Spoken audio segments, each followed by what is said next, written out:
when you're on Zoom, like you forget to look in the mirror before you start and then you have to fuss with your hair? Or is it just me? I'm always, as soon as I put the camera on, why don't I just look in the mirror first? I don't know. Uh, I still don't have a hang on this Zoom thing. Okay, welcome to our last class of ACI Course 10, Guide to Bodhisattva's Way of Life, Part 1. This will be the review for the final.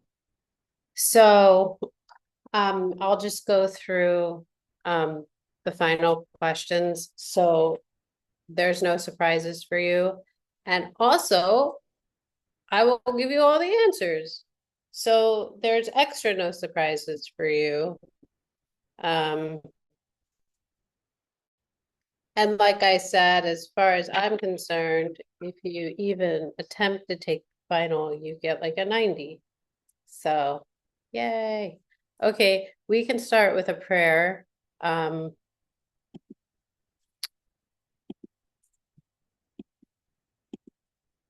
Okay, we'll do Sashi Puki to start the mandala. Okay.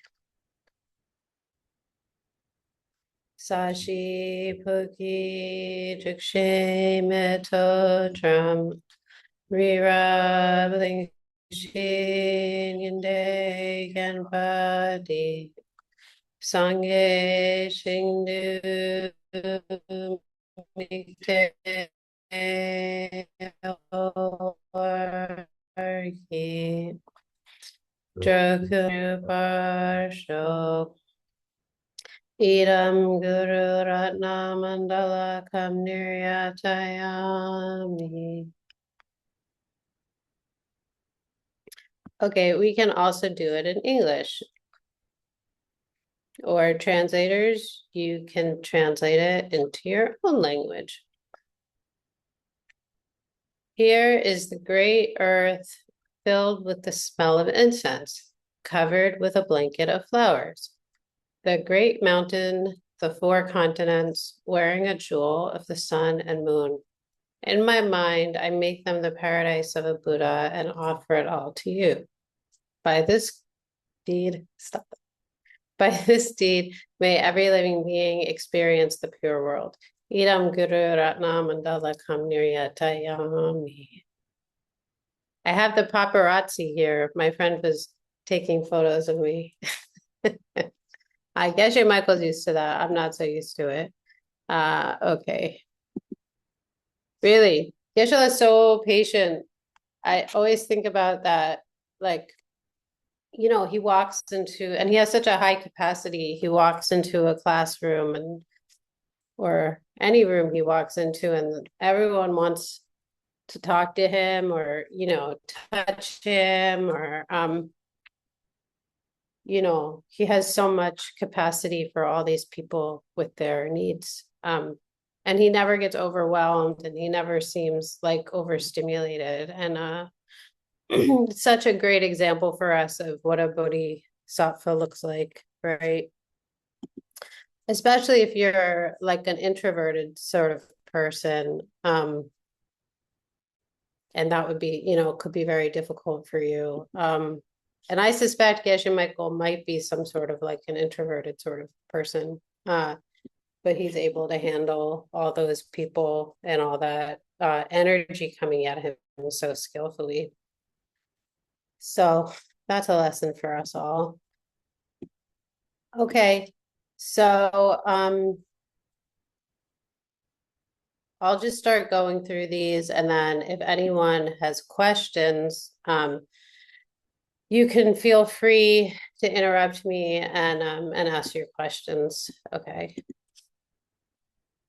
I will just get my notes. Here we go.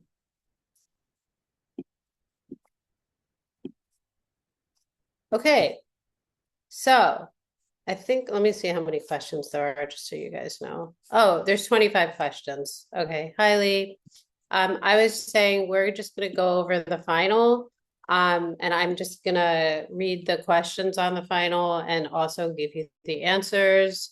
There should be nothing new here. This all should be things we already went over, but feel free to interrupt me with any questions you may have and speak slowly so the translators can translate your questions. Okay. And again, thank you, translators, and thank you, ACI tech team and everyone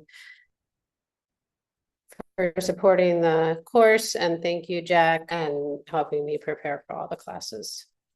Okay, so what is the name of the root text that we are using in our study of the Bodhisattva's way of life?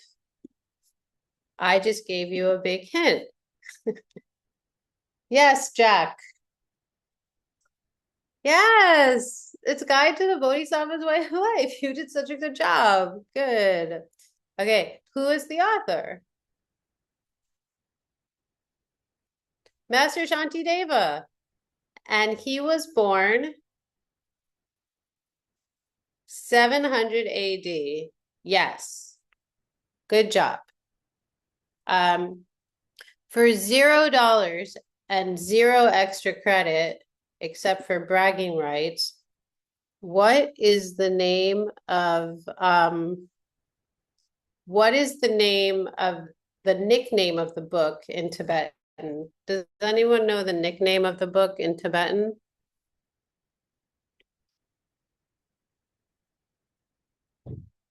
What? Chunjuk. Yes, it's Chunjuk. Chunjuk is the name of, like, if you were at a monastery or you were with some Tibetan people and they said, "Oh, what are you studying these days?" You could say Chunjuk, and they would know that you were talking about Guide to the Bodhisattva's Way of Life. Okay. And the Tibetan for this name of this book, Jangchup Sempe Chupalajukpa. Yeah, Jangchup Sempe Chupalajukpa is the name of this book in Tibetan. For all of the hundreds of you who are going to take your exam in Tibetan. Just kidding. Okay. I didn't take any of my ACI courses in Tibetan. So, okay. Question number 2. Name the famous commentary upon this text that we will be using. Give the authors 2 names. He has 2 names and his exact date. Remember this one. The book was, do you remember it? What is it? Entry Point for the Children of the Victorious Buddhas. And it is written by, does anyone know who wrote it? He was one of Je Tsongkhapa's main dudes. It's either Khedrub J or Gyaltsab J. Does that ring a bell for anyone? Gyaltsab J. Yes, it was Gyaltsab J. And Gyaltsab J's other name is Dharma Rinchen. His dates are 1364 to 1432. 1364 to 1432. That's around the time of Columbus, right? 1492. Columbus sailed the ocean blue. We had to learn that in American schools. So he predated Christopher Columbus. But sometimes it's nice to have like an idea of where these lamas are in history. So he was, I guess, before the Spanish Inquisition, rightly? A little before the Spanish Inquisition, I think Gyaltsab J was alive. I think. Okay. 10 chapters in the book. Okay. Here we go.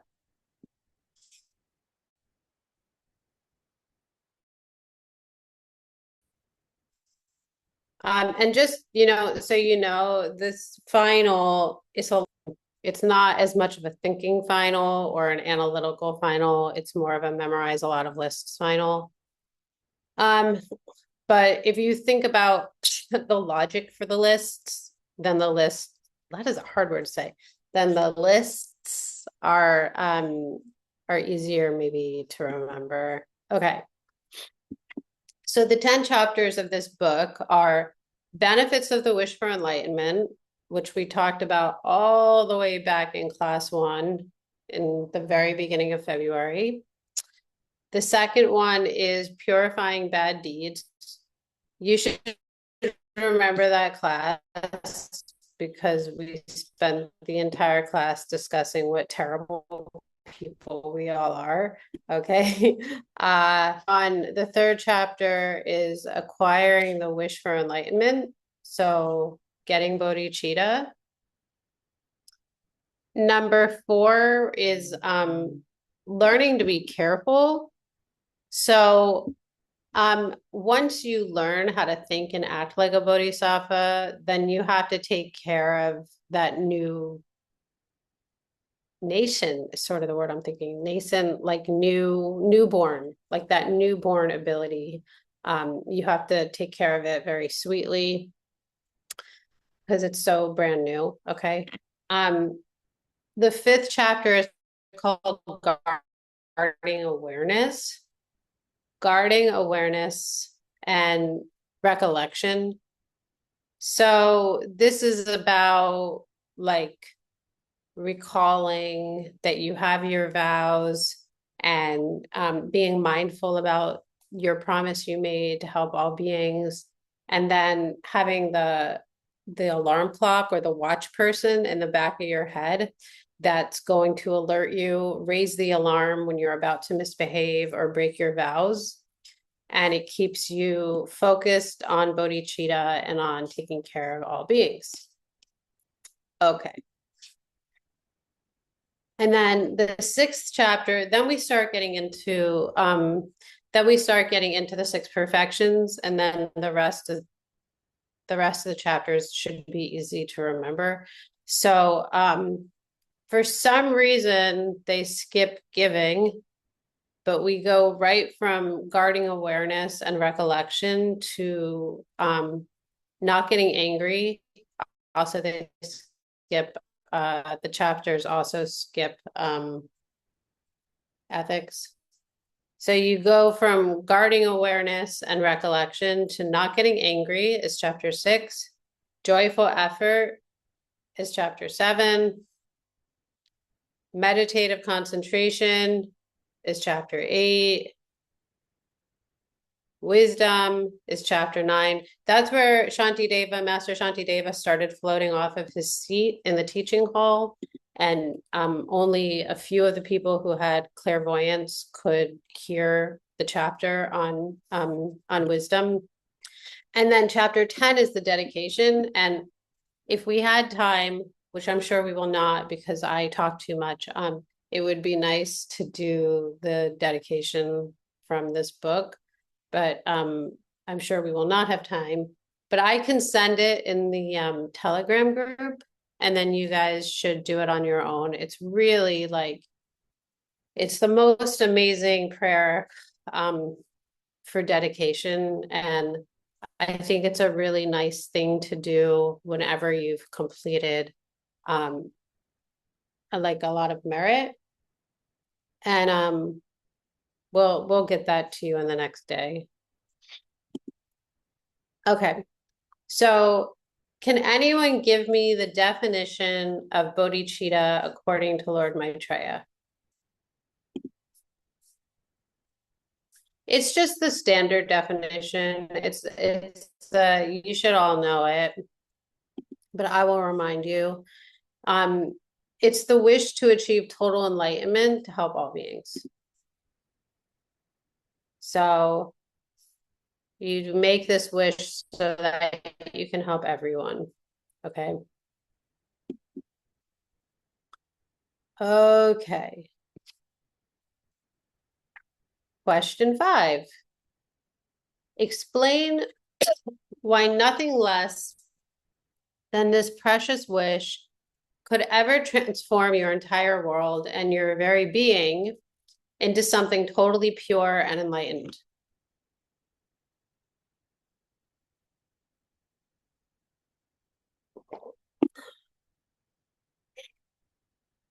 I'll read the question again. Explain why nothing less than this precious wish, oh God, I can't even, I'm having some speech trouble tonight. Explain why, I'll put it in simpler English, okay? Explain why it's necessary to have bodhicitta in order to transform your entire world and yourself into something totally pure and enlightened.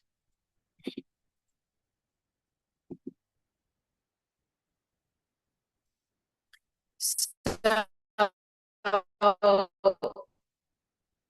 the wish for enlightenment involves this enlightenment, not wishing to achieve the highest. And that wish creates the karma for your entire world to be totally pure. So for me, that's actually fascinating because, yeah, okay, sorry. Okay, so the wish to reach enlightenment requires a decision to reach enlightenment, not only for yourself, but also for all the beings in all the universes. Okay, so Buddhahood is the highest state of being that anyone could achieve. And you're hoping to reach that state so that you can save all the beings. And then that wish creates the karma for your entire future to be totally pure, which is fascinating to me because it's not becoming a Buddha that creates the karma for your world to be pure. It's the wish to become a Buddha for other beings that makes your world pure, which should give you a good idea of why the perfections are possible, why it's possible to reach the perfection of giving without actually giving millions of dollars to all beings. Because the wish to be able to do that is so profoundly powerful. Just to have the wish, which is very interesting as Mahayana Buddhists, of how far maybe we really are from that wish before we become bodhisattvas. You know, like I wonder how far I really am from that, to legitimately have that wish. Like how often in the day do we really think about, I'm doing this to serve someone else? You know, like what's our motivation generally behind taking care of other people? Or what's our motivation behind taking care of ourselves? You know, and how often is that wish actually imbued with the desire to serve other people? Probably for mothers and some fathers, it's maybe it's easier for them, I would think, maybe because they're used to like, I'm making dinner not just to feed myself, but to feed my child, right? And then is bodhicitta. But most of us, we're just making a meal to feed ourselves, right? Or we're making a meal for someone else because we want them to like us, or we want them to enjoy our cooking. You know, sometimes it's like, oh, I want them to see what a great cook I am. It's not necessarily like I want them to just enjoy this food so much. There's always so much of our own need imbued in taking care of other people, you know. So it's just so interesting to me that it's just the wish to take care of other people that creates the karma to have a completely pure paradise. Anyway, I think it's something you can meditate on or think about at length. Okay. The next question. Oh, name and describe the highest objects for the practice of making offerings. So we talked all the way back in, I don't remember what class it was, but we talked about the importance of making offerings.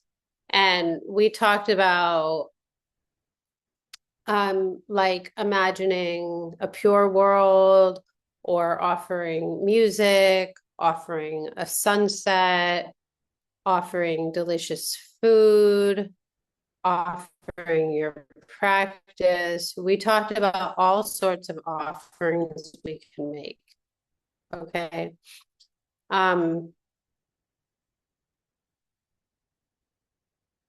So who or what would be the highest object that we can make offerings to? Anyone want to guess? It's three objects that would be the highest object that we could make an offering to.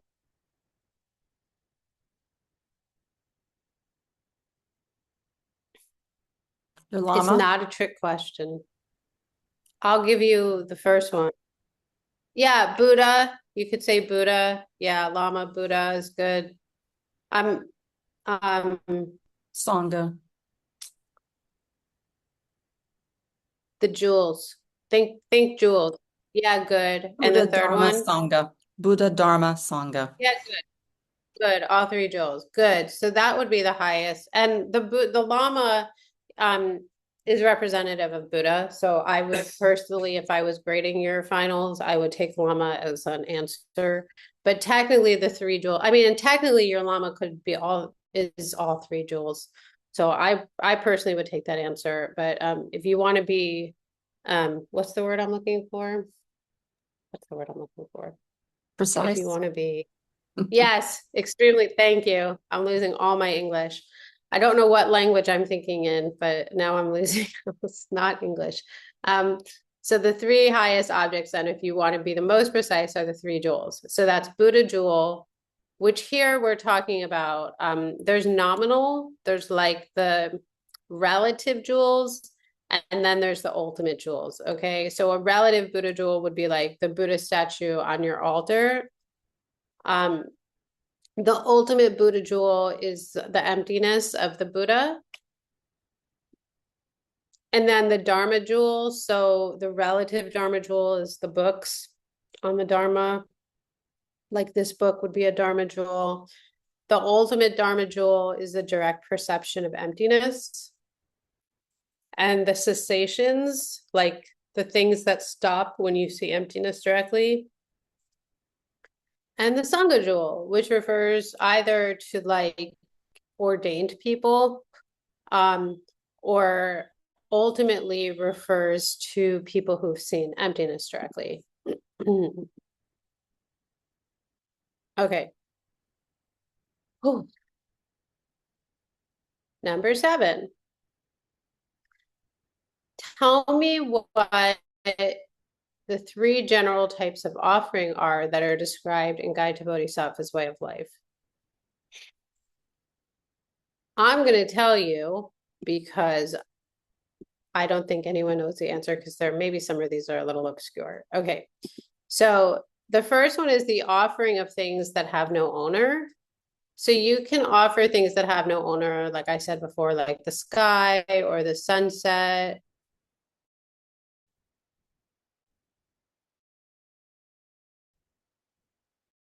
Or the ocean.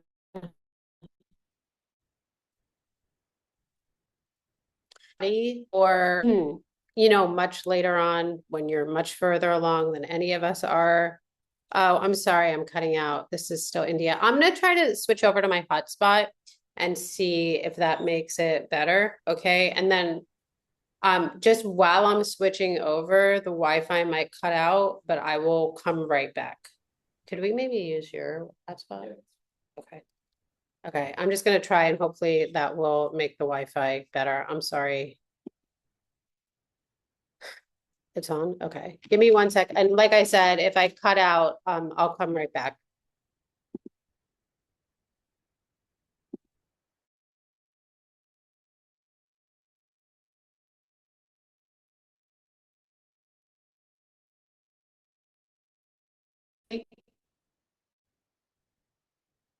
Oh no, they're all frozen. Hello. Hello. Anybody there? Yeah, Hello? can hear you, but No, you're they're not all frozen. moving. Oh, Oh, there you are. Okay. okay. Well, okay. The worst Could, is when you get frozen and like a really funny face on Zoom. Yes, Lee? I'm sorry. Could you please um repeat the offerings? So I got the first one, the offering of things that have no Yeah. owner, like Yeah. Yeah, like a sunset or the sky, okay? And then offering your own body. So that would be it could be like offering acts of service or offering your time. Or for someone like who's an incredibly high bodhisattva, you could literally offer your eye to someone, but we are not there. So don't keep your eyeballs. You need them. You can help more people with both your eyeballs. Okay. And then the third one is the offering things you can emanate with your thoughts. So that could be like offering a sky filled with roses or offering the most beautiful music you ever heard or anything you can emanate with your thoughts. Can you think of something? Can offer Bodhicitta. You could offer bodhicitta, you could offer emptiness. These are all things we can emanate with our own thoughts. You could emanate, like, I don't know, if your lama likes skateboarding or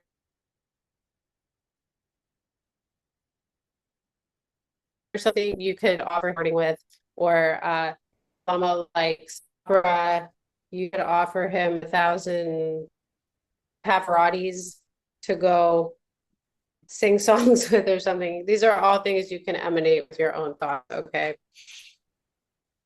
The offering practices are nice. Feeling or flat meditation, if meditations are getting boring, you can do the whole session doing offerings to.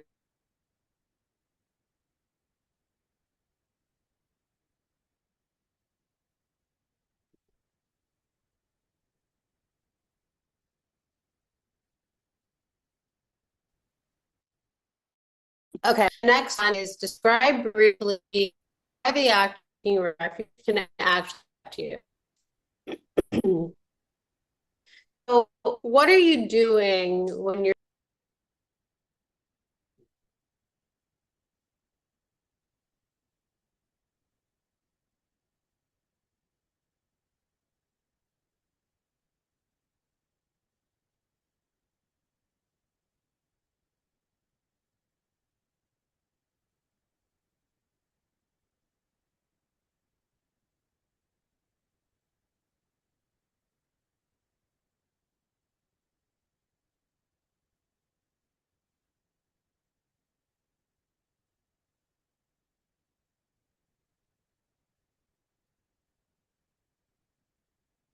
oh, I was muted. Okay. Let's I'll go over the question again. Describe briefly why the act of taking refuge can actually protect you. So this has to do with emptiness, okay?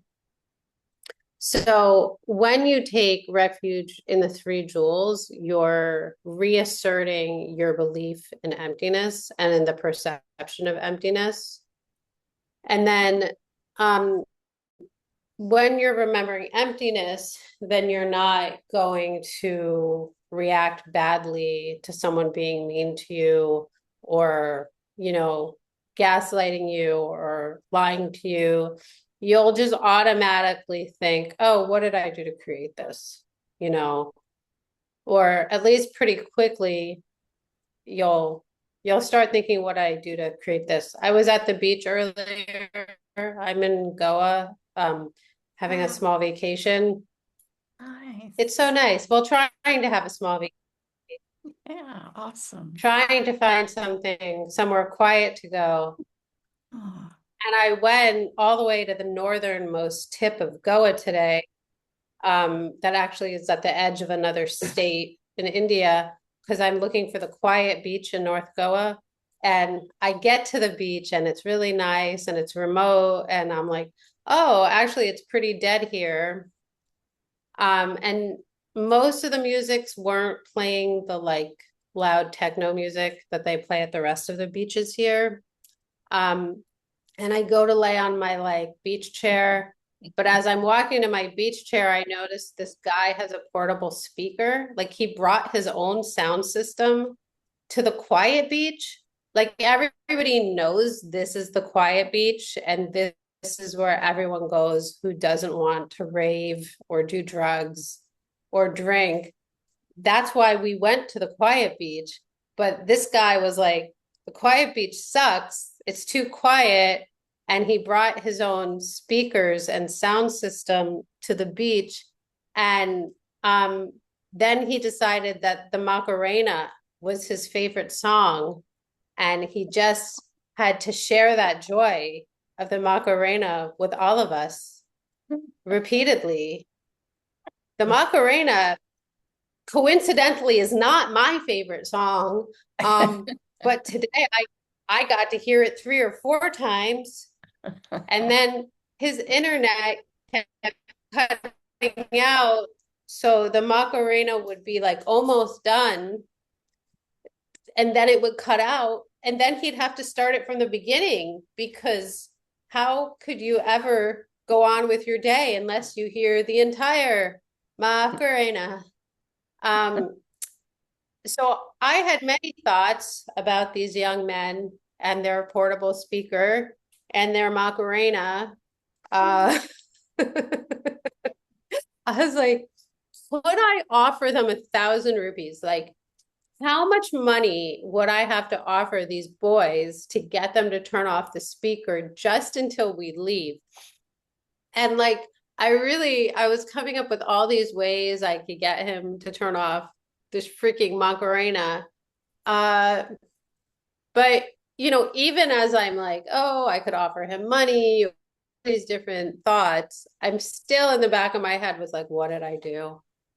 What did I do? Oh, I bet it did take me a few minutes to get to what did I do. And I used to have a habit with my ex. He would go to bed at like 8 or 9 p.m. He'd go to bed really early because he had to be up really early.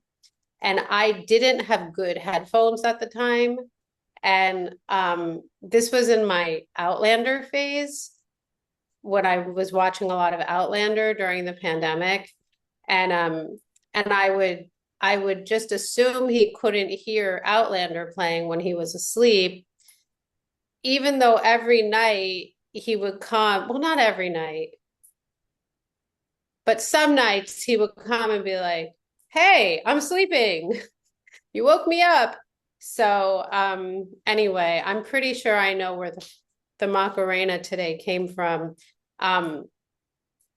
And I didn't go over and I did not say anything to those boys. And eventually we did leave the beach and we came home, and now I'm teaching this class. So thank you, boys, for giving me this lovely example about how taking refuge in the three jewels can actually remind us about the direct perception of emptiness and protect us from stopping from acting badly to negative events and people around us, because we realize exactly where the Macarena came from. And it was probably 6 years ago during the pandemic when I refused to go out and buy headphones so that my boyfriend could sleep through the night peacefully. And now I can't find a quiet beach. So karma is real. Okay, great. Okay. Next question. It was a beautiful beach. I mean, now I have Macarena stuck in my head for God knows how long, but anyway.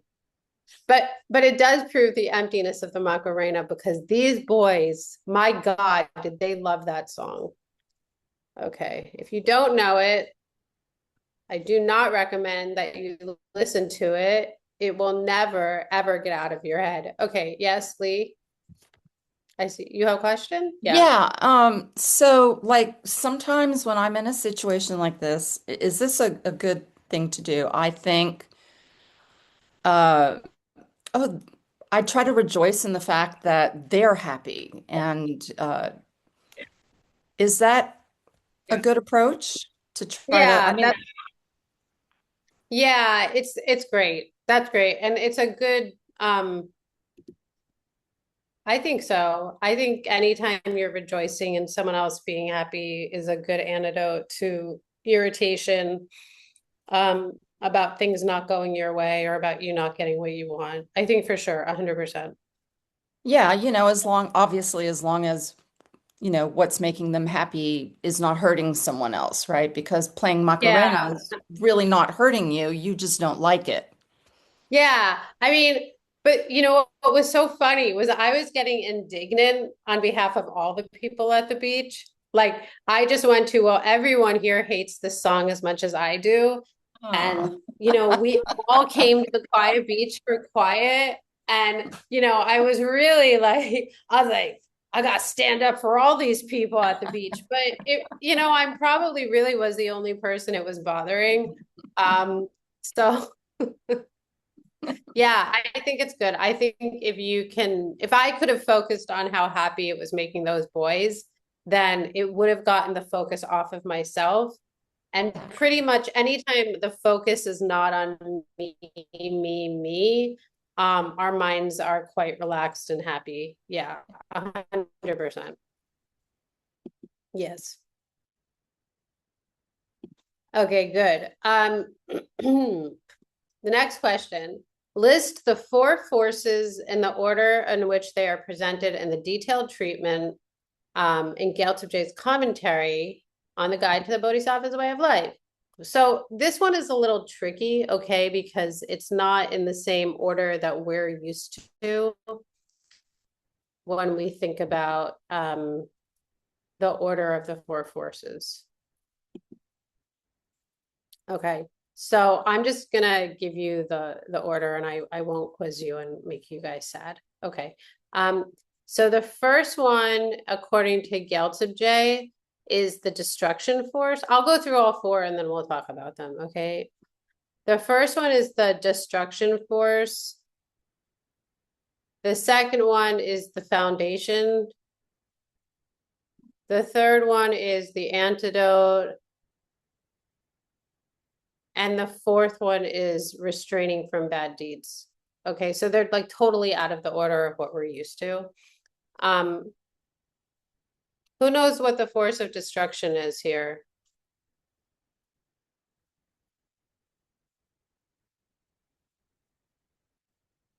That the restraint. No, the restraint is the restraint one.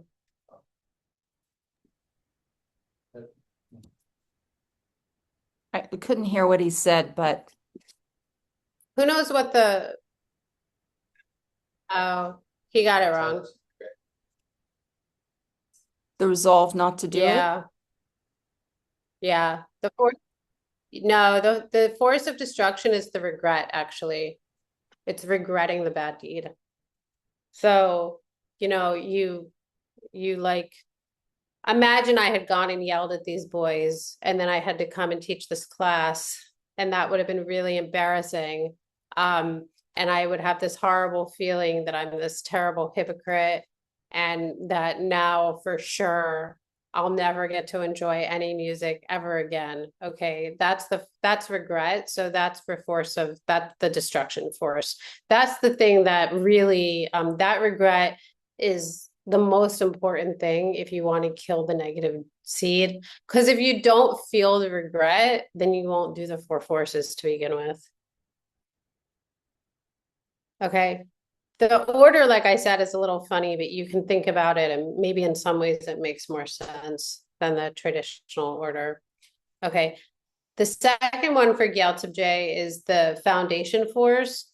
So that's refuge and bodhicitta because everything in our practices rely on that foundation.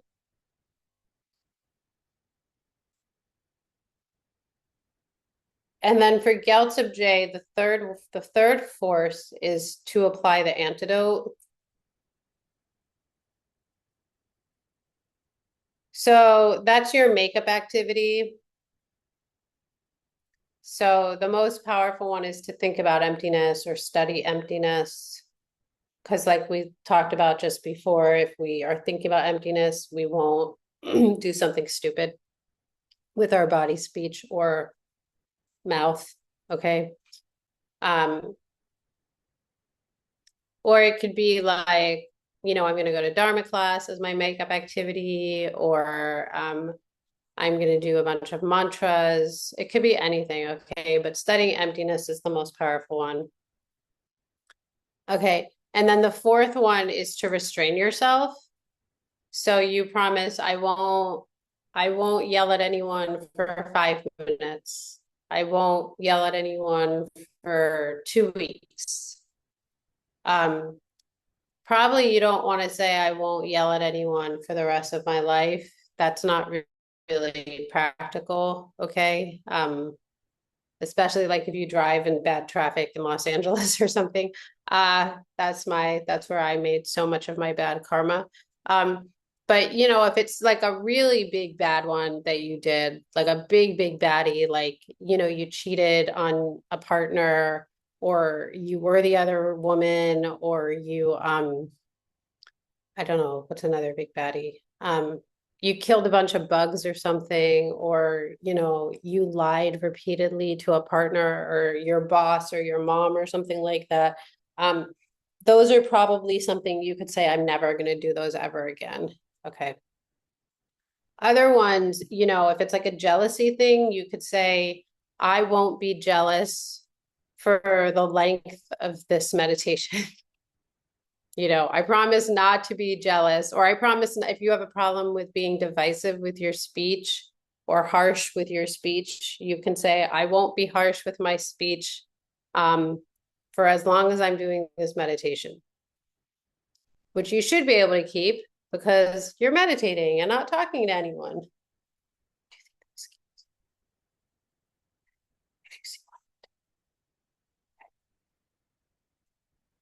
There are many, many, many mosquitoes where we are right now. Oh, it's so itchy. Okay. All right. Name the 6 different kinds of practices that can be effective in the practice. Oh, this is one of those Galikpa lists. I'll read you the question as it appears on the final, and then I will repeat it in words that will be easier for you guys to understand, okay? This is how it appears on the final. Name 6 different kinds of practices that can be effective in the practice of the third of the forces. So for applying your antidote, like your makeup activity, there's 6 different kinds of makeup activities that Master Shantideva recommends. And then you're supposed to list what those 6 are on your final here. Does anyone remember one of them? As I apply my mosquito repellent on my arms, can anyone think of one?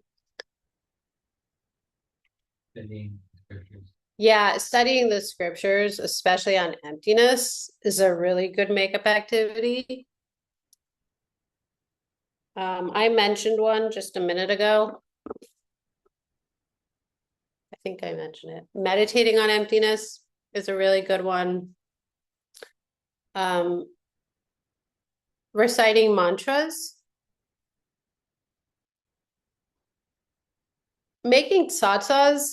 So a tsatsa is like a little mold of a Buddha, or drawing pictures of Buddhas actually, or like painting Buddhas.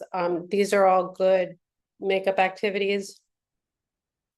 Making any kind of offering would be a good makeup activity.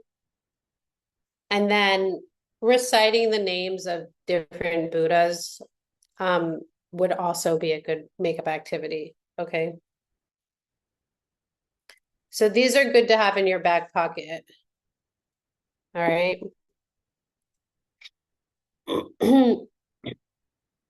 Okay.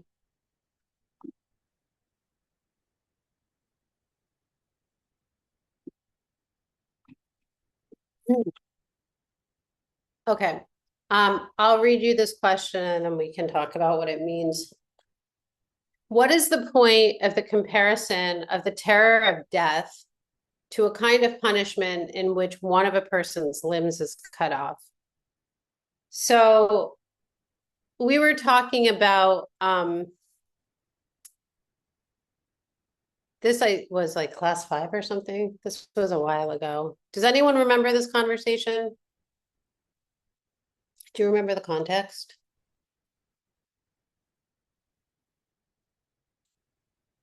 Context? Yeah, the context of this question.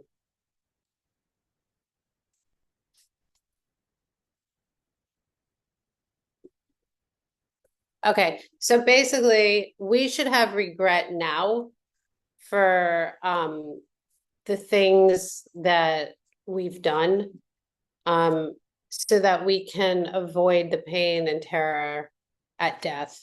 Okay, so when you die, like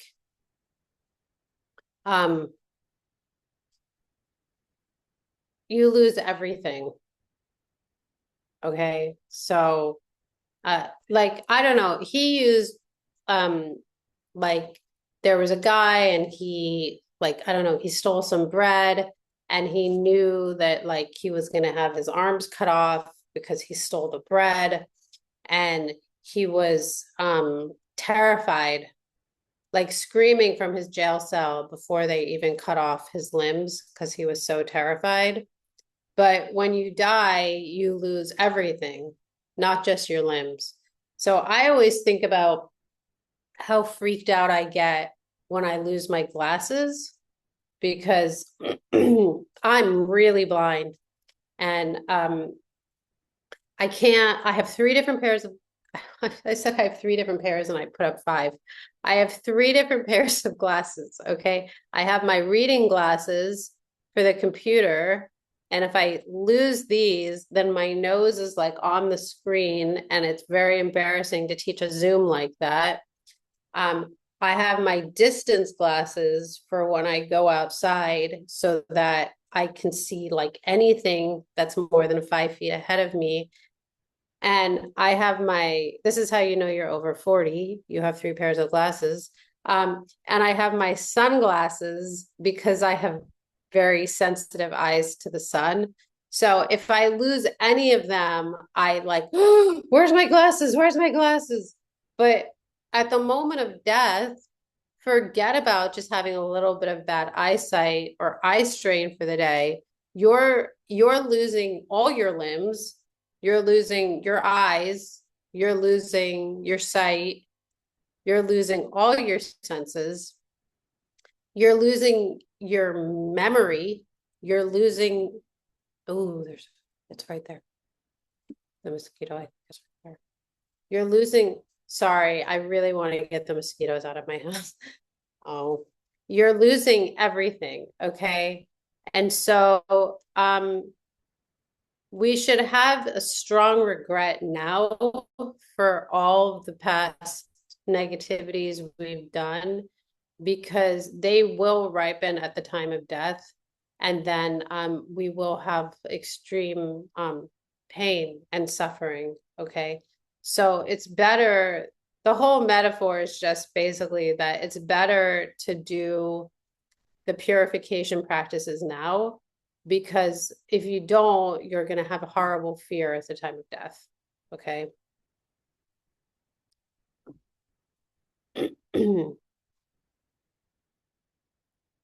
And then they also say like, it's just so dumb to do something like lie, because when you die, you'll have made the bad karma that stays with you, that determines your next life.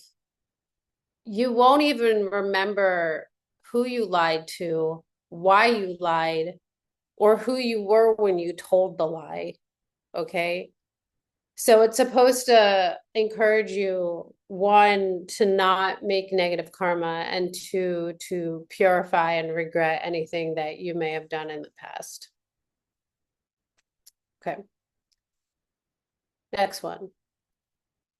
In his discussion of the third of the four forces, which is applying the antidote, we're still on the makeup activity. In his discussion of the antidote for purifying your bad deeds, Master Shantideva advises us to think of ourselves as sick people in need of medicine and a supreme physician. Describe the chronic disease that we are said to have. So, hey, Olga. Um, so we are chronically sick. Does anyone remember what we're chronically sick with? The three, Poisons? yeah, good, Yeah. very good. We're chronically sick with the three poisons. We're chronically sick with being like with wrong liking, with wrong disliking, and with ignorance, okay? Um,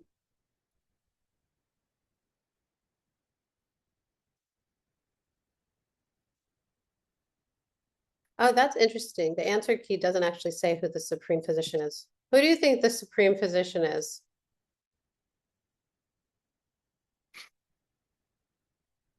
Who's the doctor we would go to get over our illness?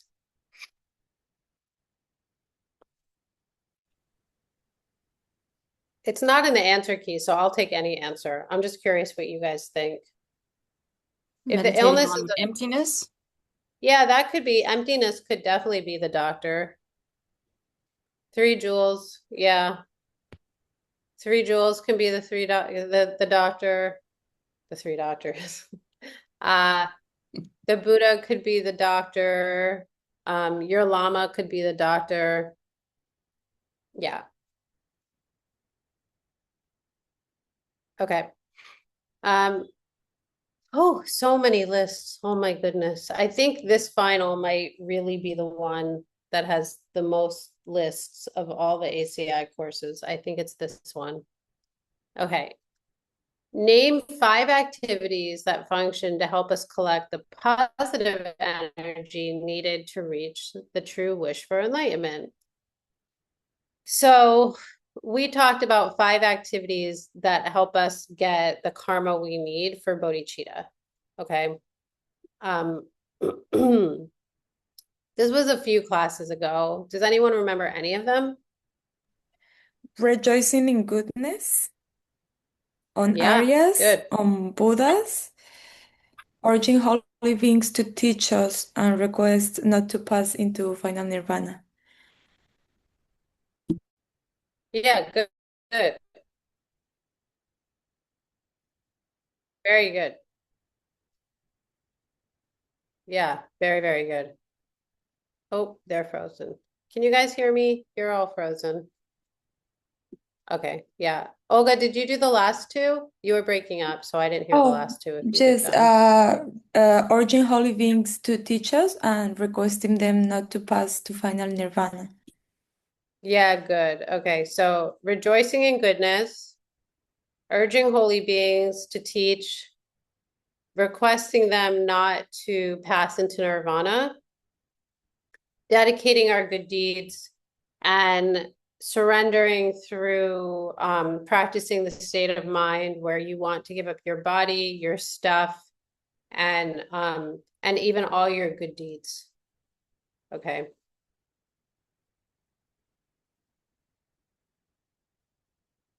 Okay. Describe 4 things that bring up our heart or uplift our heart as we first gain the 2 forms of the wish. So first of all, who remembers what the 2 forms of the wish are?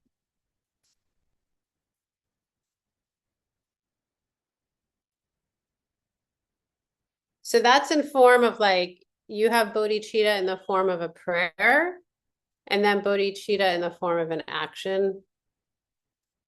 So like you wish for bodhicitta and then you take your bodhisattva vows and then you keep your vows, right?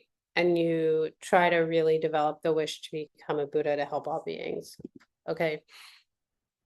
So when you first get bodhicitta, basically when you first take after you've taken your bodhisattva vows, these are 4 things that you can think of that'll make you feel happy. Okay. Your life has finally become meaningful. Like, we're all looking for meaning in our lives, right? I think that's a thing that can really make people feel depressed, is when they don't feel like they have any meaning in their lives. They don't know what the purpose of life is. Why am I here? What am I supposed to be doing with my time? So when you take your bodhisattva vows, then you finally feel like this human life has some meaning. Okay, I'm here so that I can learn to become a Buddha to help all beings. Okay.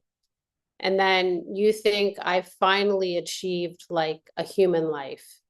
Like, I'm finally going to make use of these fingers and hands and legs and this mind and these opportunities and resources that I've been granted as a human. Okay. And then you can think that you've been born into the family of the Buddhas. Like, now that you've taken your bodhisattva vows, you have a whole new family.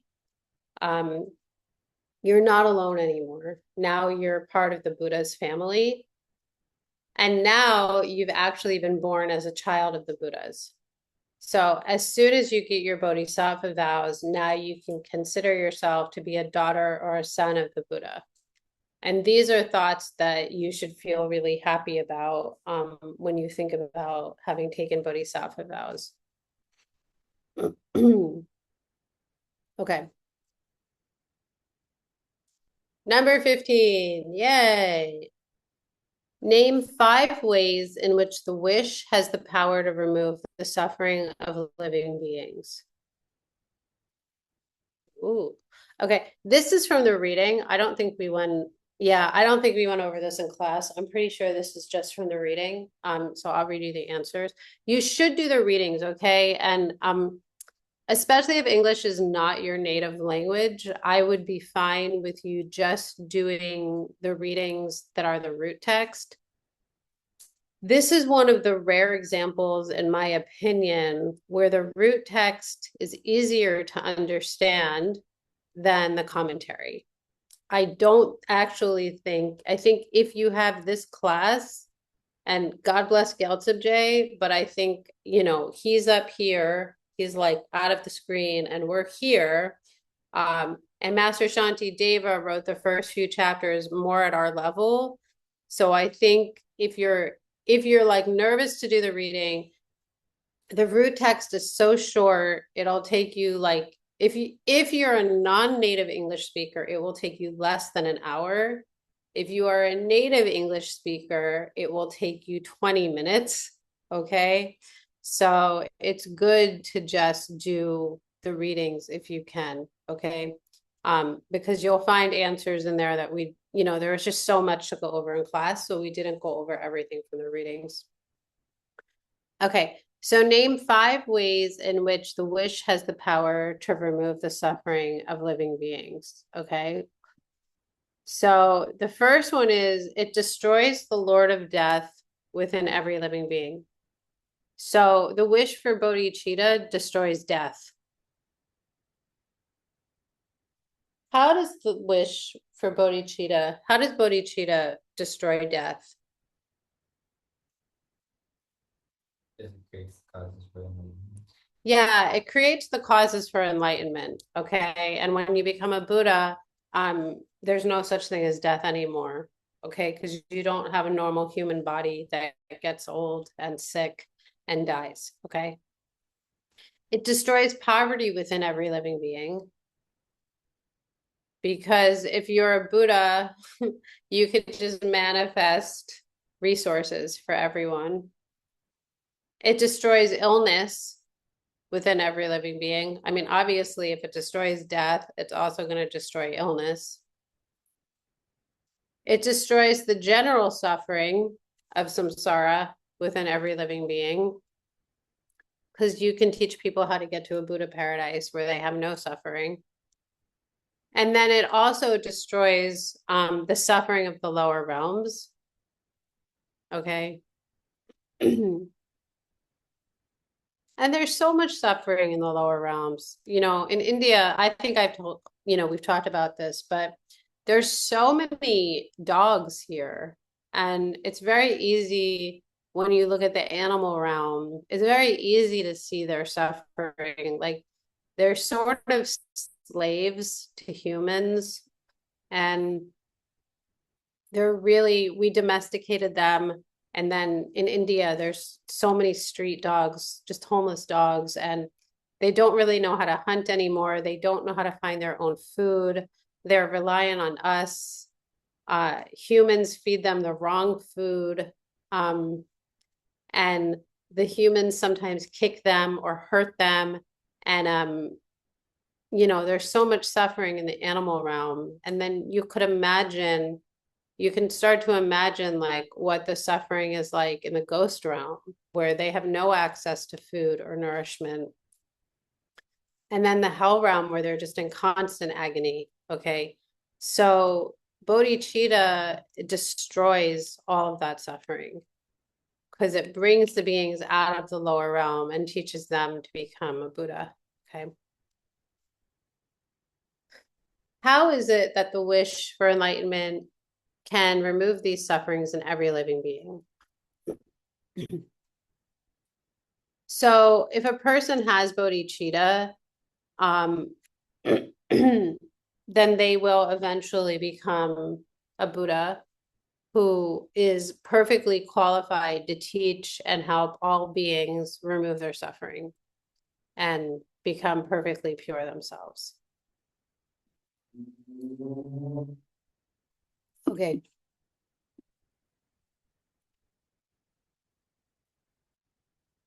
Can anyone tell me what a mental affliction is?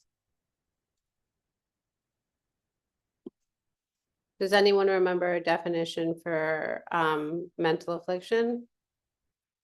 Yeah, good, Olga, very good. It destroys, it's a mental function, it's a thought that ruins your peace of mind. It's any thought that ruins your peace of mind, okay? For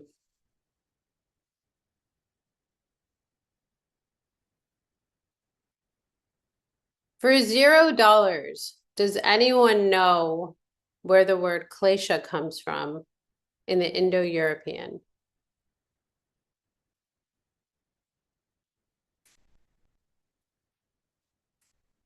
I should have made it $100 bet, and then I could have kept my $100.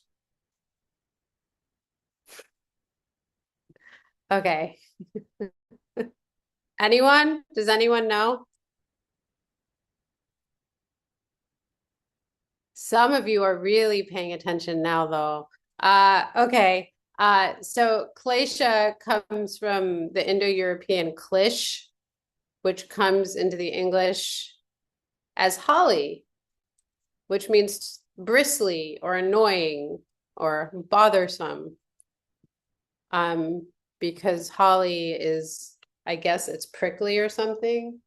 But it's funny because in America, many people name their daughters Holly, and I don't think they realize that they're naming their child Klesha, actually. So I always thought that was funny when Geshe-la told us where Holly came from. Okay. So there are 84,000 mental afflictions, but in this class, we talked about 6 main mental afflictions. Does anyone remember any of them? You can even guess if you don't remember. Anger. Yeah, like liking things ignorantly. Okay. Or sorry, disliking things ignorantly. We're gonna call anger disliking things ignorantly. So yes, that's one of them.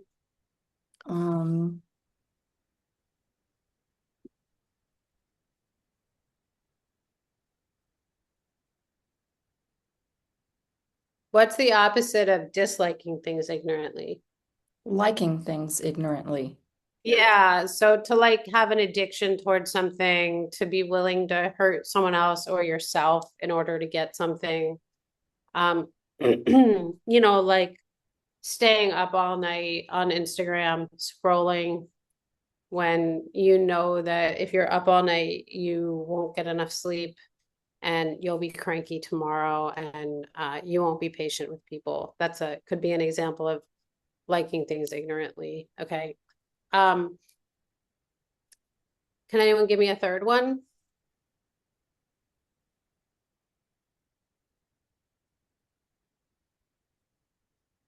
Ignorance. Okay. Ignorance is the third one. Okay. Pride, like I'm the best, everyone else sucks, would be pride. Okay. And look, pride doesn't always like present itself like I'm the best, right? But it's usually much more subtle. You know, it's usually seeing someone do a thing differently than you do it, and you have some sort of feeling of superiority about how you do versus how they do the thing. It could be anything. How you sweep the floor, how your friend sweeps the floor, okay? Like how your friend tidies or does not tidy their house, you know, how your friend makes the coffee. Like that's a weird way of making coffee. You think it's weird because you think you make it better because your mother taught you to make it differently than that guy's mother taught him to make it. So pride can come in all sorts of ways, okay? It's not always this big grand. I mean, we know people who are arrogant. Everyone knows that guy. But there's much more subtle forms of pride, okay? And what I found in my life is a lot of times people with low self-esteem have the most pride. You know, sometimes someone with low self-esteem starts like I don't know, they get like a promotion at work or something amazing happens for them where everyone suddenly notices how great they are. And then very quickly, that low self-esteem turns into a sort of arrogance. And my feeling, the reason that happened so quickly is because the karma, I think so. I think the karma for low self-esteem comes from having too much pride. So then it would be very natural that as soon as someone with low self-esteem starts getting like promoted a bit, that their pride would come out very, very quickly. Because the reason they had the low self-esteem is because they had pride. Okay. Another one of the mental afflictions is doubt.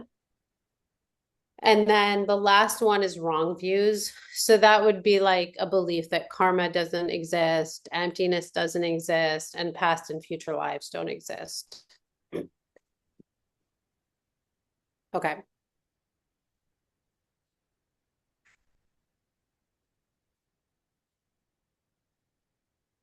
Why is it important to know that mental afflictions can only continue to exist as a misperception?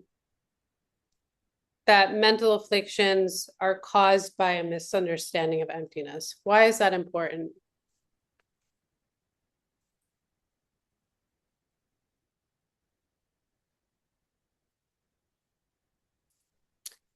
It's important because if they're rooted in a misperception, if the only reason you have mental afflictions is because you misunderstand something, then that means as soon as you understand something, your mental afflictions will go away and they won't be able to come back. So look, if mental afflictions were caused by something other than a misunderstanding, it would be extremely difficult to get rid of them. But there is a cure for your mental afflictions, and that's understanding emptiness correctly and understanding where your mental afflictions came from in the first place. So it should be reassuring that we have an antidote, okay?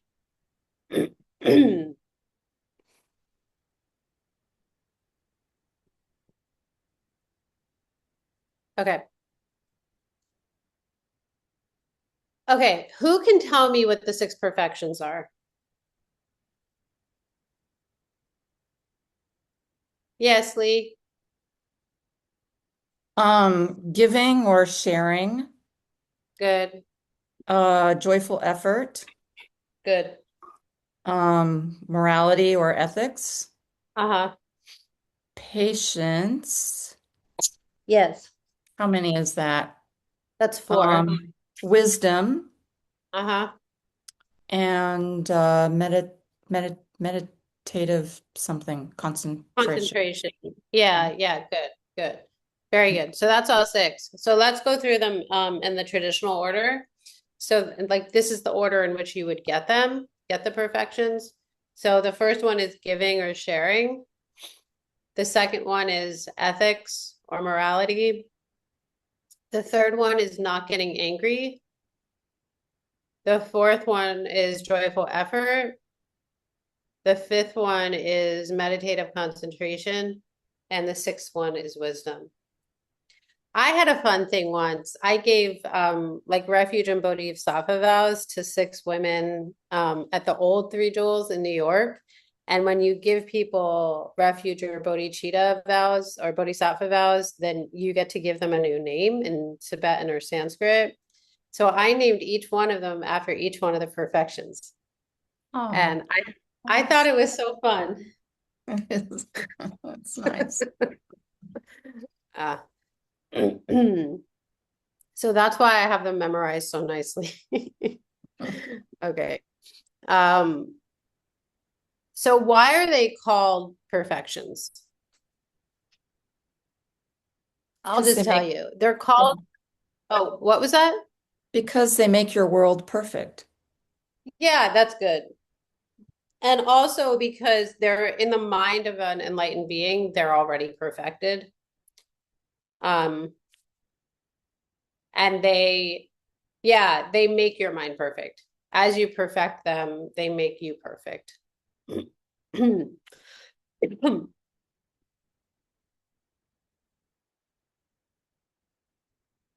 Okay, does the perfection of giving depend on everyone in the world having money? Why or why not?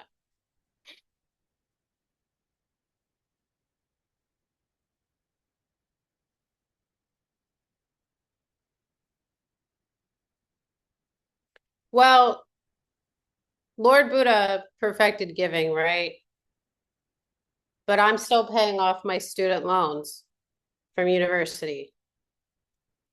So could you argue that the Buddha didn't perfect giving because I still owe money on my student loans?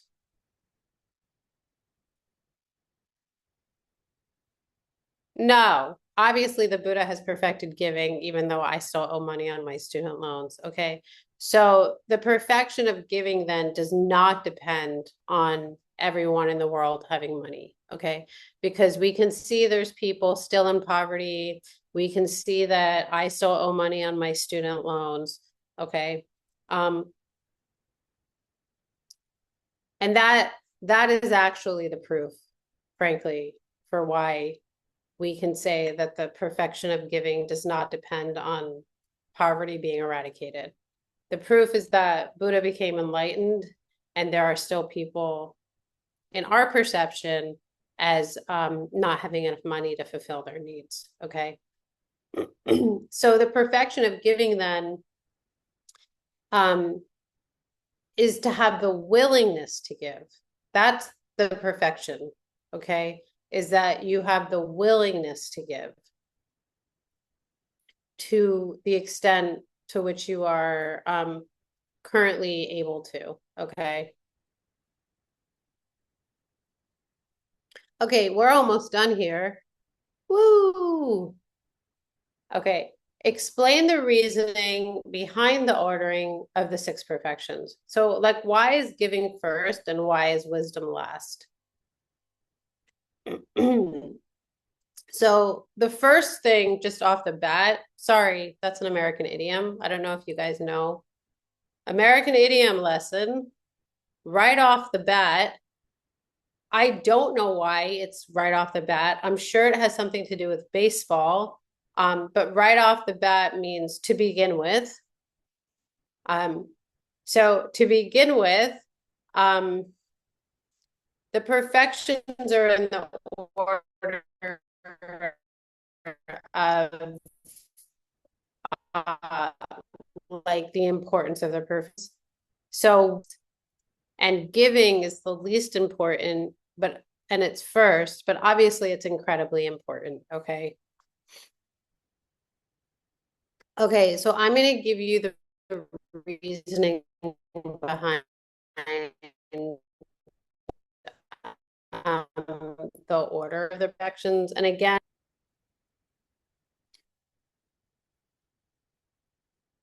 okay, so not being concerned with stuff and not having an attached giving.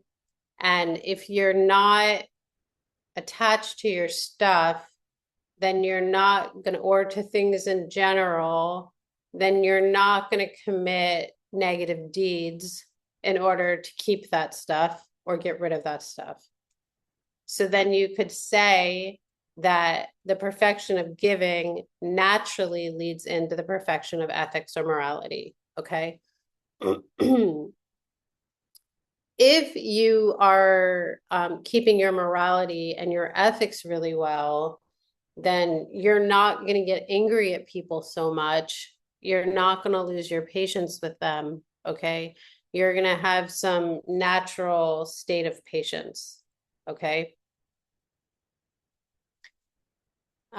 Because the perfection of an ethical way of life includes restraining yourself from doing negative deeds. Okay. So this would naturally lead to the perfection of patience. And then the perfection of patience involves the ability to withstand hardship for anything, but especially for the Dharma. Okay. So if you have a lot of patience, then when things get hard, you'll still work even harder for the Dharma and you'll do it joyfully. Okay. So then the perfection of patience naturally leads to joyful effort. Okay. And I will say, look, like when you're trying to do virtuous stuff, you have all sorts of weird obstacles come up. Yesterday, I was sitting on the beach with my friend, and I thought I got what was a mosquito bite on my arm. I don't think you can see. This is my, no, you can't see in this. Maybe you can see. This is my normal arm. This arm is so swollen. And I got bit on my mouth by what I thought was a mosquito. And then I Googled it because I was like, I woke up this morning, I have a rash on my arm, my mouth swelled up. And it was an assassin bug. If you don't know what assassin bugs are, you can Google them.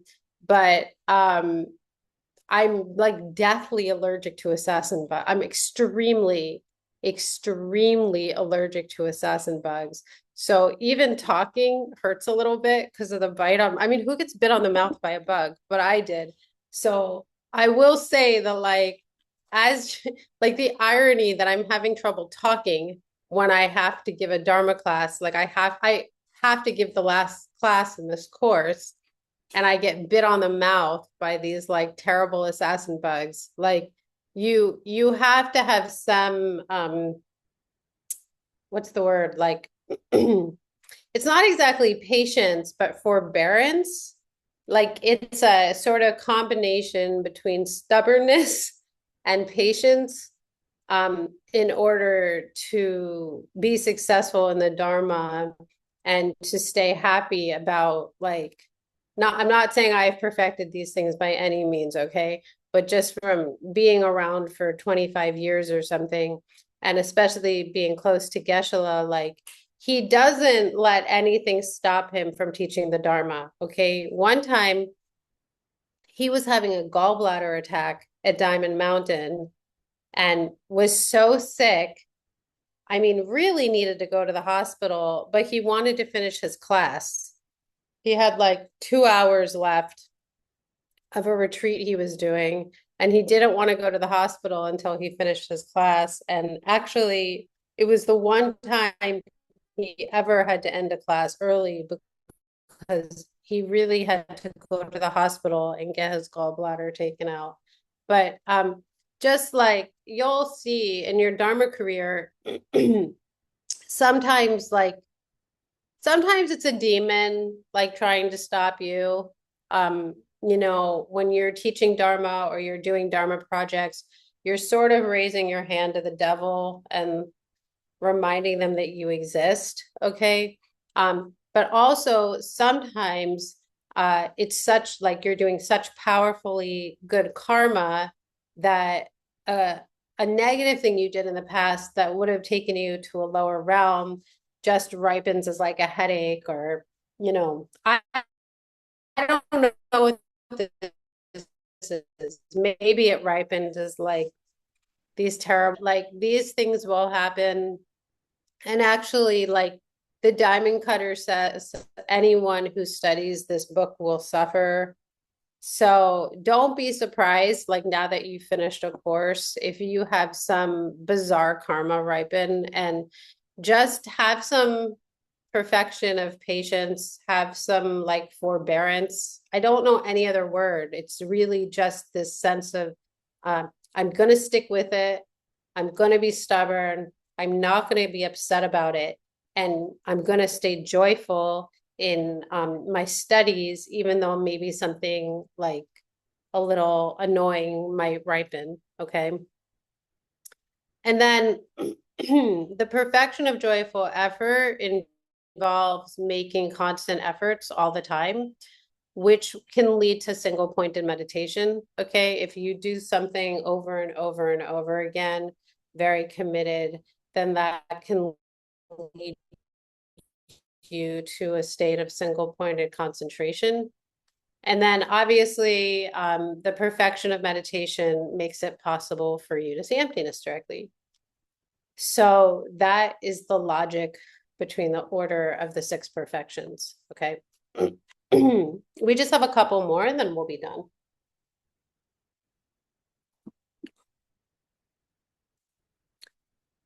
So we talked about being a bump on a log. Master Shanti Davis says there are 6 separate occasions where we should freeze and stay like a bump on a log, okay? Where we shouldn't react. We just stay. And I showed you guys a picture of a cat sitting on a log, because cats sometimes will just sit still in one spot for like hours on end. Okay. So these are the on a log. Okay. So whenever you have feelings of liking things ignorantly, like maybe you like someone else's husband, should you go after that woman's husband when you like him? No, this is not a trick question. No, you should not pursue someone else's husband or wife. You should stay far away from them, especially if you happen to be attracted to them. It does not mean you should get closer to them. You should not. You should be like a bump on a log. Okay. You should also be like a bump on a log if you dislike things ignorantly. Like if you're at the quiet beach and the guy is blasting the Macarena for the 10th time, you should not go over to him. You should not be rude. You should stop saying snarky comments to your friend. You should shut your mouth. You should sit on your beach chair, and you should be a bump on a log. Okay. Pride. If you're having pride about how great you are and how dumb your friend is, you should shut your mouth and be like a bump on a log. Okay. You should not start correcting your friend and start thinking how great you are and how stupid they are. You should stop those thoughts and be like a bump on a log. Okay. And then related to the pride is these feelings of conceit, like you're better than everyone else, especially in terms of Dharma practice. Okay. Like your meditation is going great and you know your friend is struggling with their practice. Look, that's great that your meditation is going well, but we all know that our meditation practice is like this. Okay.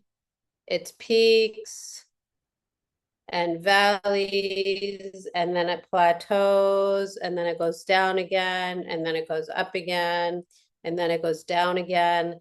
And maybe you have to have been around for a few years or decades to see that your meditation practice will go like that. But don't think just because your karmic seeds are ripening well now that it's going to be like that forever. Okay. Like, it's really like this with your practice, okay? So don't start getting conceited because your practice happens to be going well now. I mean, one, it's just no one wants to be around you. And two, it's just sort of ignorant to think that because something is going great today, it will always be like that, okay? Okay. When else should you be like a bump on a log? This is like, sorry, it's a weird word in English. Let me think about any, to focus on someone else's negative, oh yeah, to focus on like someone else's faults, like, I don't know. Jack, give me an example of focusing on someone else's faults.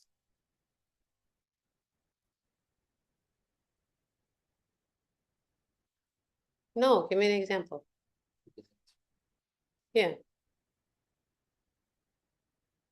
Your friend always talks to dogs like they're humans, and it's annoying for you that your friend always talks to the dogs like they're humans. In this case, it's a fault that your friend always talks to the dogs like they're humans.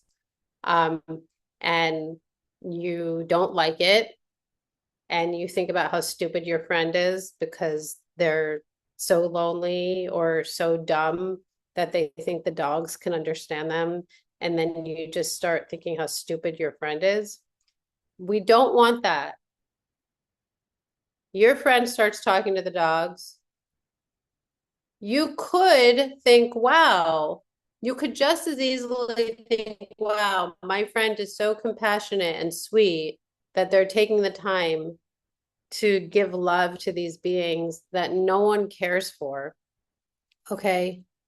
If you think your friend is stupid for talking to the dogs, maybe you're the one who's being short-sighted. Okay. And that goes for any example of when we focus on someone else's faults. Usually, if we're focusing on someone else's faults, it's because we're not taking the time to look at what we're doing wrong in our lives. Okay. So really, how much time do we spend during the day thinking about other people's faults versus thinking about our own? Okay, so we should be like a bump on a log when it comes to pointing out other people's faults or focusing on other people's faults. Okay.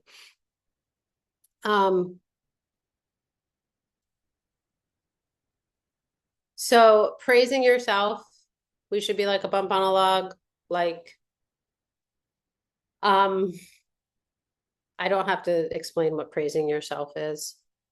Criticizing others, I think you know what criticizing others means. Scolding other people, we should be like a bump on a log. We don't have to scold people. Really, generally, if people are making mistakes and messing up, they generally know it and scolding them and making them feel guilty or shame is not going to help that person. Okay, so bump on a log yourself. Having a desire for fame, or ignoring other people's needs. We don't want to do these things. We should bump on a log. Only paying attention to your own needs. So being selfish, don't do that. Bump on a log those thoughts, okay? Losing patience when hardships come, when you're studying Dharma or teaching Dharma or working on Dharma projects. And trust me, like I said, if you're around long enough, the obstacles for your Dharma projects will happen. And don't lose hope, okay? Like, you're doing it for other beings. Don't focus so much on yourself and just keep going. And he talks about laziness. Don't let your laziness take over your life, okay? So these are some of the situations mentioned by Master Shantideva. And luckily for this question, you only need 6. You don't, I think I just listed like 15 or 12 or something, and you only have to list 6 for the homework. But it's a pretty easy question to answer. Like, just give 6 examples of behaving badly, okay? Give 6 examples of times you shouldn't behave badly, okay? Okay. We're almost done. We only have 2 more. Name 6 different qualities mentioned by Master Shantideva that make the perfection of giving very powerful karmically. Do you guys remember we talked about this in our last class? Does anyone remember any of them?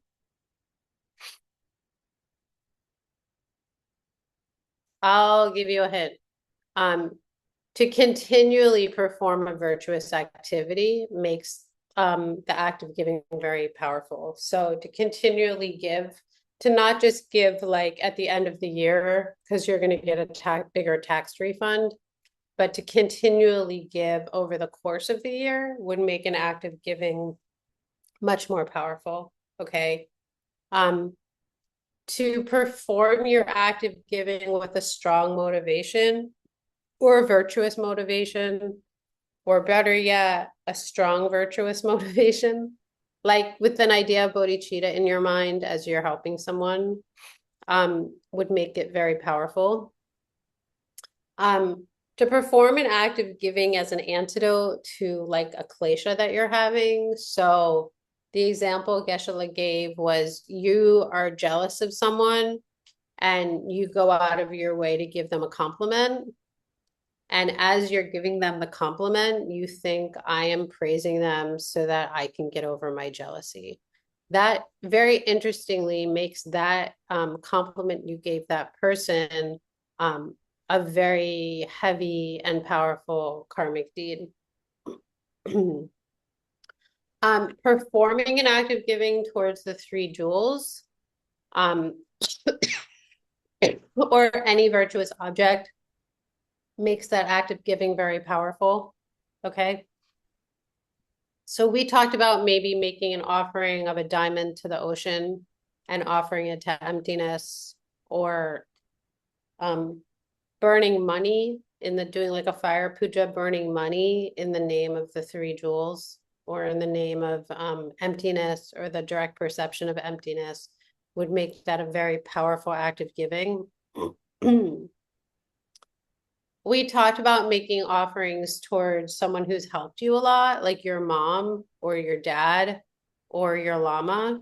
That would make it a very powerful act of giving. Or performing an act of giving towards someone who has suffered greatly, like someone who's in a lot of poverty. Like if you have the choice to like give to someone who's homeless and doesn't have enough money to go to school, versus giving money to an organization that actually has quite a bit of money, you just like their mission statement, it would be more powerful to donate towards the hungry person. And it's important, you know, because we believe that we have a finite amount of resources. And so we tend to be careful with how we do our acts of generosity. And so then it's important as a bodhisattva who wants to get enlightened as quickly as possible to prioritize our acts of giving. Because look, like maybe we really don't have that much money, okay? Maybe like we just lost our job and we know that the only way to get another job is to give, but we really don't have that much to give right now. And um, we want our acts of giving that we are able to be powerful. So then it's important to think this way. And then I think not just as a poor person or someone struggling with money, but also as a wealthy person, because the people I know who are wealthy are often approached, frequently approached for money. And then I think it can be hard for a wealthy person to know when they should give, how much they should give, like, should they feel guilty for saying no? And so I think that this list can be very helpful for people who are struggling, but also for people who are wealthy. Okay. Sometimes I think it's almost harder to be wealthy because there's so much need and it can be hard to know how to give and when to give. So I think it's very kind that the lineage lamas have given us this list. I think it can be very helpful for us. Okay, last question. Yay! And also, wow, I'll miss you guys. I had a lot of fun teaching this class. Okay, name 3 principles in the practice of attracting other people to the Dharma through material giving.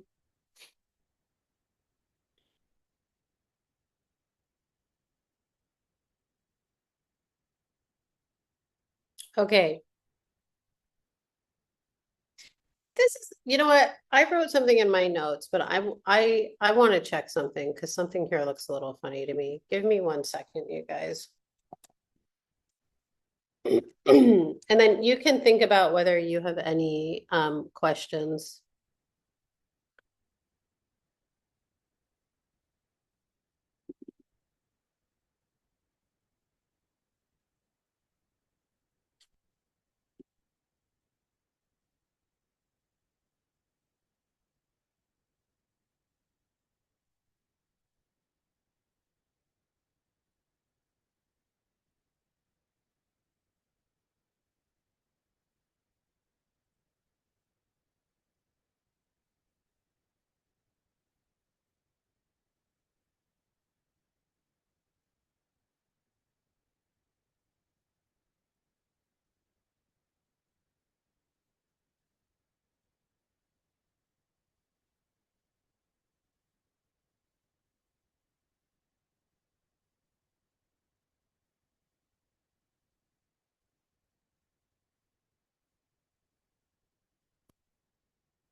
Okay.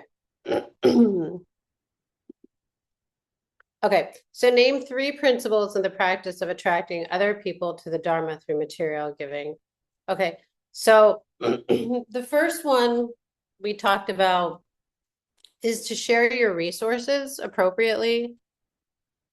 So, you know, I know that like Geshe-la in the past has fed his students, um, has housed students, I mean, not in his own house, but has made sure that his students have not been homeless, has given them resources, okay? And so, um, if you're trying to attract people to the Dharma, I mean, that's like extreme, okay? But like, say you're gonna have a Dharma class at your house, it's nice to put out a plate of cookies for the people coming to your Dharma class, okay? It's nice if you're offering a Dharma class in person, for example, to give people the readings. You know, like as a teacher, it does become your responsibility to make sure that your students have the resources they need in order to study the Dharma. Okay. So, um, so, so it's just something to think about how you will do that, how you will draw people to the Dharma through the use of material goods. Okay.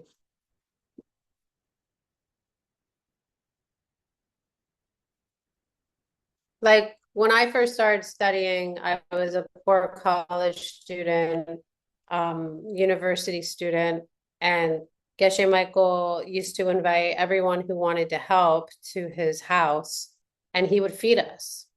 And I didn't go to Dharma class because I wanted to get fed pizza or Thai food, but it sure as hell did not hurt to get me to come to Dharma class when I was hungry and I knew I would get fed.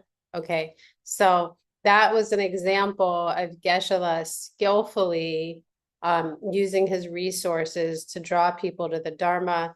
And there were many young ones there. Many of us were young at that time, many decades ago. You know, me and Rob Haggerty were quite young. And, you know, we would have shown up without the pizza, but it sure as hell didn't hurt that it was there for us. Okay. Okay.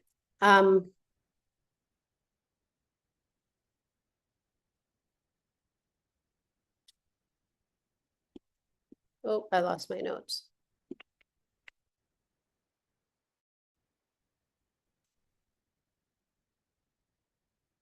Okay, and then these were two, I just thought they were sort of funny they got put here, but here they are. So in the 3 principles for attracting other people to the Dharma through material giving, you should not hurt your body in an attempt to draw people to the Dharma.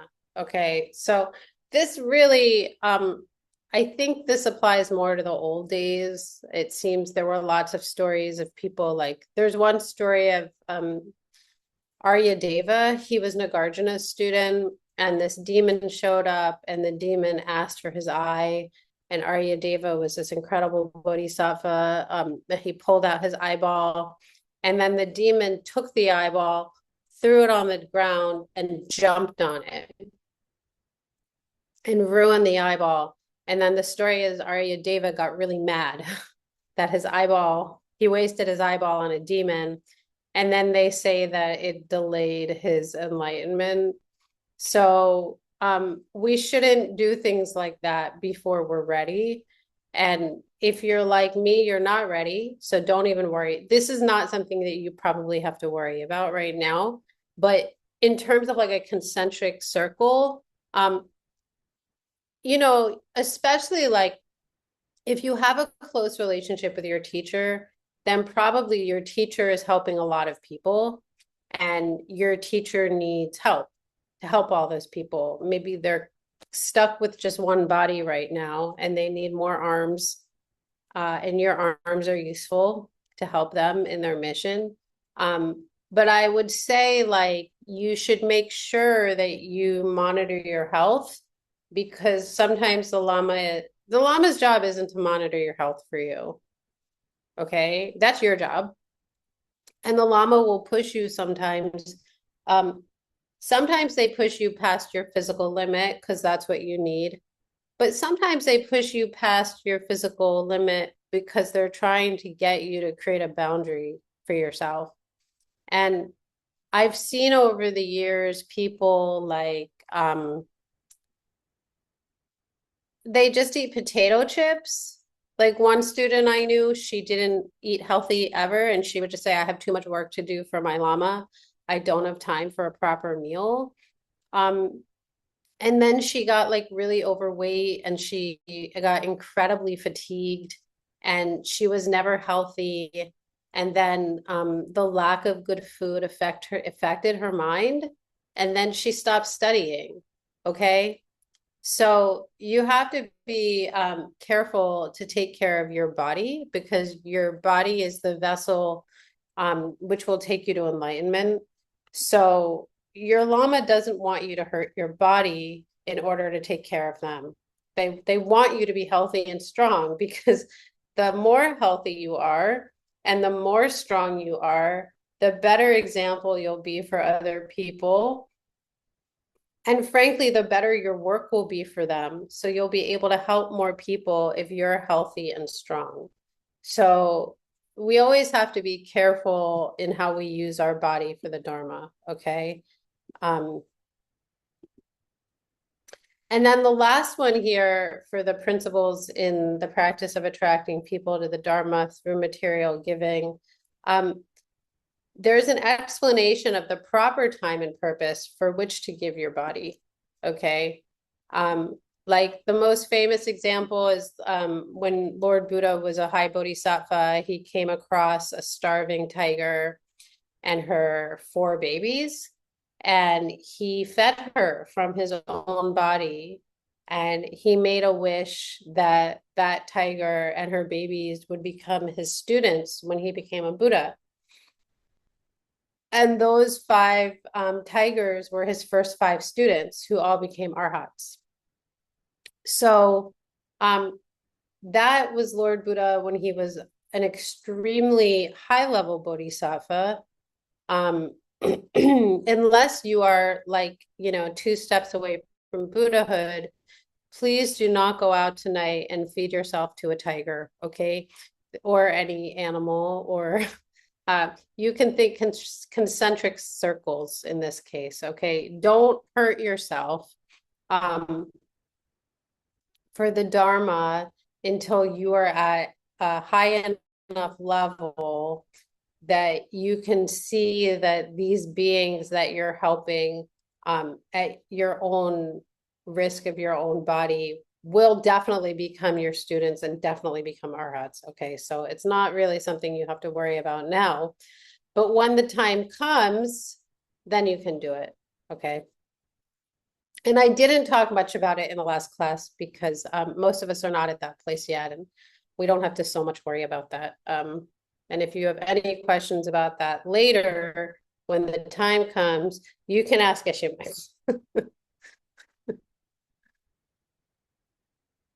Cool. Well, that's it. Do any of you guys have any questions?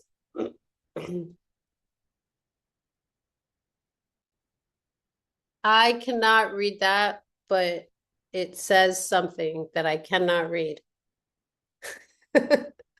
Thank Olga, are you. you? Oh, thank you. Thank you for coming. Thank you so much. It was wonderful. Yeah, I'd say just the main thing is like the main thing from the course, I think, is to just try to work on your negative emotions and do the do the power and exercise the 6 perfections a little bit and go through those mental afflictions, go through those examples of being a bump on a log and pick like 3 or even just 1 that you want to work on every week. And it's hard to be a bump on a log for all of those examples all at once. It almost feels insurmountable and impossible. So like I'm just going to pick 1. I'm going to pick 1 circumstance where I'm going to be a bump on a log. And maybe for me, it'll be criticizing people. I'm just going to work really hard on not criticizing people, or probably not that I'll be working on for the next few months. And then, when you get really good at that one, then you can jump to the next one. Yeah, I have gone over my time, even though I know there are ACI teachers who teach for 2.5 hours, but we can wrap up. I just wanted to see if anyone has any questions before we go. Please teach us more. I will. I promise. Thank you for asking. Thank you for your sign. It was beautiful. I will teach more. I promise. I'm going to go into retreat soon. And when I get out, we'll do more classes. So thank you guys for coming. Please try to do your homeworks and your quizzes and your answer keys. And there's a Telegram group. So if you'd like to keep in touch with each other and just help each other, and maybe once in a while you can tell everyone what you've been working on from this course, I think it would be encouraging for people. I think it would help them to keep up with their practice. And I will send you guys the dedication prayer so you can do it in the next while. And again, thank you to all the translators. I've never met most of you. I know I talk too fast and I speak funny English. So maybe this was challenging for you, but I really appreciate, she's like, yeah, she's like, this was hard. But I really appreciate your help, and I appreciate your hard work and making the Dharma accessible for people from your countries, because this is, it's invaluable for them to get the Dharma in their own language. So I really appreciate you. And the ACI Tech team, I've never seen most of your faces, and I really appreciate you guys being here. Okay, well, till next time, make sure to do a dedication when we hang up. And I think you guys have my email. You can reach out to me directly if you have any questions. And hopefully I'll see you when I get out of retreat. Bye. Bye. Thank you so much. Thank you guys.